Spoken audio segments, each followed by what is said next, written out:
Tudo já está aqui, empacotado aqui para a gente ver. Seja bem-vindo aqui ao programa, parabéns aí pelo trabalho.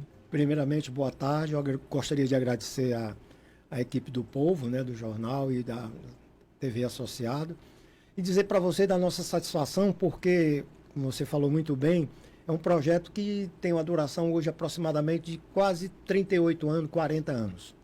Nós fizemos o primeiro Globo Rural em 1985, né, quando a gente descobriu dentro da água de coco uma substância, um hormônio vegetal que era responsável pela ativação do espermatozoide. E além de ativar o espermatozoide, a gente, quando inseminava as cabras com a água de coco, e nos valeu a primeira patente biológica do país, na França, as cabras pariam mais fêmeas. Resultado, nós descobrimos que dentro da água de coco tinha um hormônio vegetal, e esse hormônio vegetal favorecia o cromossoma X, porque como a cabra só tem X no ovário, o espermatozoide é X e Y, quando a gente desbeneficiava o Y, ficava vivo só o X e o X dava sempre mais fêmeas. De cada 100 cabras que a gente inseminava, quando elas pariam, 70% desse percentual, desse número, eram fêmeas. Isso aí nos levou a ganhar a primeira patente internacional do país.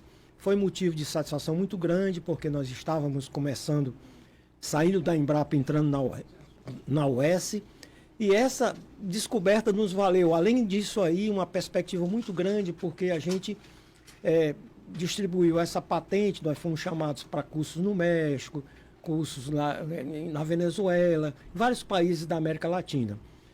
E aí, o que a gente tem a dizer hoje é que a água de coco não ficou só nisso, não ficou só na inseminação artificial. Nós começamos a ver que a água da vida, mais de 300 substâncias dentro da água de coco, né? Todos os aminoácidos, todos os microelementos, minerais, vitaminas, tudo que você possa imaginar. A gente viu também que a água de coco poderia servir para outras aplicações biotecnológicas e nos valeu. Esse trabalho nos valeu hoje em torno de aproximadamente 20 patentes. Teses de doutorado, são em torno de 20 teses de doutorado já com esse tema, água de coco, né? E mais de 38, 40 mestrandos que desenvolveram suas dissertações com a área da água de coco. Então, dentro dessa perspectiva, a gente pensou, olha, se a água de coco é a água da vida, e o leite da cabra poderia ser o leite que todo mundo almeja, porque se uma criança tem problema de rejeição a um leite de bovino, por exemplo, por causa da lactose, aí o que nós vimos? Que o leite da cabra tem uma alfa-lactase, muito pequena quantidade, a rejeição é muito pequena nas crianças, porque os glóbulos de gordura são bastante pequenos, a digestibilidade é muito rápida, consequentemente é tido como hipoalergênico. É um leite que praticamente, se a criança tem intolerância a qualquer outro tipo de leite, o leite da cabra é realmente um remédio. Então a gente pensou o seguinte, olha, se a gente junta a água da vida, o leite da cabra, que é praticamente o leite da vida, por que não formar um superalimento? E para surpresa nossa e dos seus ouvintes, a gente poderia dizer que dentro desse sachê que a gente tem aí, constituído em torno de aproximadamente 50 gramas, se a gente homogeniza isso num copo d'água de 200 ml, nós vamos ter 115 quilocalorias. E o melhor não é isso, é que dentro desse sachêzinho, a gente também, desse alimento, nós descobrimos uma coenzima Q10, que é uma biofábrica de mitocôndrias. Quer dizer, a coenzima Q10 é que fornece energia para o cérebro e para o coração. Então, toda a parte energética do nosso organismo depende de uma coisa chamada coenzima Q10. Então, nós estamos diante de um superalimento e uma inovação tecnológica. Agora, o que eu tenho medo de dizer inovação, Leila, é porque é o seguinte, inovação tecnológica, para mim, né, e já trabalho na Universidade Estadual do Ceará, na Faculdade Veterinária há 40 anos, 50 anos, aliás, né, 50 anos eu fiz agora de formado, e aí eu tenho duas coisas a dizer a você. Inovação tecnológica, para mim, poderá ser, mas eu fico muito medo de afirmar isso, porque inovação tecnológica é aquilo que gera nota fiscal. Se ficar nos bancos das prateleiras, no intramuro da universidade, para mim não é inovação tecnológica. a gente precisaria validar isso, e é o que nós estamos tentando fazer através de Jaguaretama. Como é que é essa parceria para transformar em produto? Porque aqui já tem um produto, Isso. né? Tá aqui o ACP Lact na minha mão com esse composto. Ele vai chegar nos mercados? Como é que vai ser a produção dele? Bom, era justamente isso que eu acabei de dizer a você. A África está interessada, a França também, vários países, porque para alimento como criança. Isso aí poderia, inclusive, também não só servir para a pediatria, mas também para a geriatria, para os hospitais, para recuperar pessoas que estão hospitalizadas, porque nós fizemos uma tese de doutorado também com o doutor Henrique Jorge Maia Costa, que é um cardiologista, inclusive é o nosso cardiologista, né? E também nutrólogo. E para jejum pré-operatório, isso consegue alimentar as pessoas que vão sofrer cirurgia durante 6 horas. Você sabe que quando você marca mesmo a endoscopia, 2 horas antes o cara diz, não, você não pode comer mais nada, não sei o quê.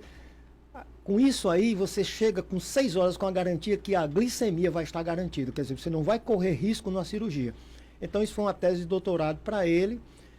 Nós fizemos isso no hospital da Unimed, nós fizemos isso com o hospital César Carlos e foi validado. Depois disso também fizemos a pomada, como você falou no início do programa, né? A pomada, ela é cicatrizante e ao mesmo tempo ela consegue hidratar a pele.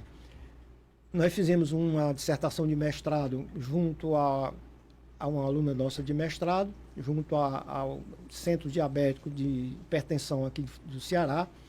Trabalhamos com 113 pacientes. Foi um verdadeiro milagre. A gente consegue cicatrizar o pé diabético com essa pomada. Essa pomada é maravilhosa. Nós fizemos o lançamento, o pré-lançamento dela, através da Biomática, que era uma farmácia que nós tínhamos aqui no Eusébio, com a Pague Menos. Chegamos a produzir em torno de 20 mil bisnagas, né? E foi maravilhoso o resultado. E aí a gente está pensando também em 2 coisas... Mas permanece com ela? Pronto, aí isso é que nós queremos dizer o seguinte, que infelizmente a nossa empresa que estava incubada na UES, ela agora parou um pouquinho, né? Porque ela chegou ao processo de desincubação, e é essa a ideia que a gente está querendo continuar lá em Jaguaretama. Vamos começar a transformar isso, mas vamos continuar a produzir a pomada. Porque a demanda está muito grande, foi muito grande, continua sendo grande. Como é grande também é essa demanda. Aí você vai dizer o seguinte, o que está faltando? É justamente uma biofábrica que você possa implementar isso dentro de uma determinada condição. E aí a gente não implementar só isso para a rede hospitalar, mas pensar também na rede de educação, a merenda escolar. Jaguaretama mesmo tem 3 mil alunos. Você já pensou isso aí sendo produzido com o próprio leite da cabra e o coco que poderia vir de Russas? A gente poderia ter um superalimento que poderia não só alimentar todas as crianças de Jaguaretama, do Vale Jaguaribe, mas também servir de alimento para supermercados e outras Professor, pessoas. mas o que falta para isso? Falta o investidor, falta o governo tomar iniciativa, ou a iniciativa privada entender o potencial econômico de um produto como esse? Pronto. Eu diria a você o seguinte, o que está faltando no meu modo de ver é um investidor que possa entender que o Nordeste ele é viável, não por uma criação, eu diria até, muito artificial. O que eu quero dizer com isso? A cabra existe no Nordeste. O coco existe no Nordeste. Nós estamos com 2 bioprodutos, né, que poderiam ser alavancados através dessas suas cadeias produtivas respectivas. O que falta, no meu modo de ver, é uma visão que o Nordeste... vamos combater a fome. Ótimo. Nós estamos aí com um superalimento que poderia realmente servir para o combate à fome no Nordeste. Porque, no meu modo de ver, além do aspecto nutricional, tem o aspecto também alimento funcional. Porque se você tem um alimento que ele tem condições de não só nutrir, mas também, através de um trabalho do professor Ramon, na Universidade de Fortaleza, na Unifor, trabalhando com camundongos, ele viu que além de recuperar o peso dos camundongos, ele recuperava o poder, a ação cognitiva desses camundongos. Em outras palavras, isso poderá servir para o Alzheimer, para as doenças neurodegenerativas, porque existe a coenzima Q10. A coenzima Q10, existe uma outra série de substâncias importantes que estão dentro desse alimento, que a gente tem que... São mais de 300 substâncias, né? No momento que você junta os 2 componentes, você tem uma polimerização de moléculas muito grandes. você basicamente diria o seguinte, que talvez isso seja um alimento que possa dizer assim, olha, isso vai revolucionar. Pô, aí você vê o seguinte, implantamos uma patente, essa patente foi reconhecida internacionalmente, já fizemos o depósito da patente, inclusive com validade até na China, né? Porque você sabe como é, a gente tem que ter muito cuidado nesse tipo de descoberta, e principalmente quando você fala no momento em que o que está faltando? O que está faltando é justamente uma coisa chamada o seguinte, possa ser que o governo enxergue, que veja que isso vai colaborar e colabora com o combate à fome. Porque não adianta eu dizer assim, olha, eu vou combater a fome com um alimento opcional. Ah, o leite de soja. O leite de soja, tudo que fosse branco eu desse para a criança, poderia dar até o cal. É a mesma coisa. Não é que eu diga que a soja não tem, mas a soja faz muito mal se ela não for extrusada. E aí eu tenho duas coisas a dizer, importantes agora, nesse momento. Que o governo do Ceará já está pensando realmente em nos ajudar, né, através do Dr. Silvio Carlos, né, secretário da SEDET. Nós vamos ter uma reunião também agora no dia 18 com o presidente da ADESE, a Agência de Desenvolvimento do Ceará, e nós vamos levando essa ideia, e eu acredito até que com essa parceria com a Prefeitura de Jaguaretama, o Poder Público, isso possa servir como piloto, porque nós temos hoje 92% do rebanho caprino do Brasil está na região Nordeste. A Bahia é o primeiro, o Ceará é o segundo, o Pernambuco o terceiro, aí vem. Bom, de qualquer forma, aí você vai dizer assim, o coco também. Não, o coco existe no Nordeste do Brasil. Então, se existe isso, o que está faltando? Isso é muito boa a sua pergunta, a sua reflexão. O que está faltando? A gente, como pesquisador, infelizmente, a gente não sabe falar esse linguajar para o comerciante, para o investidor. Aí o investidor diz, professor, bom, a água de coco serve para fazer pomada, serve para um alimento, serve para sêmen, serve para tudo. Aí você vai dizer o seguinte, olha, vamos valorizar cada cadeia produtiva dessa, cada segmento.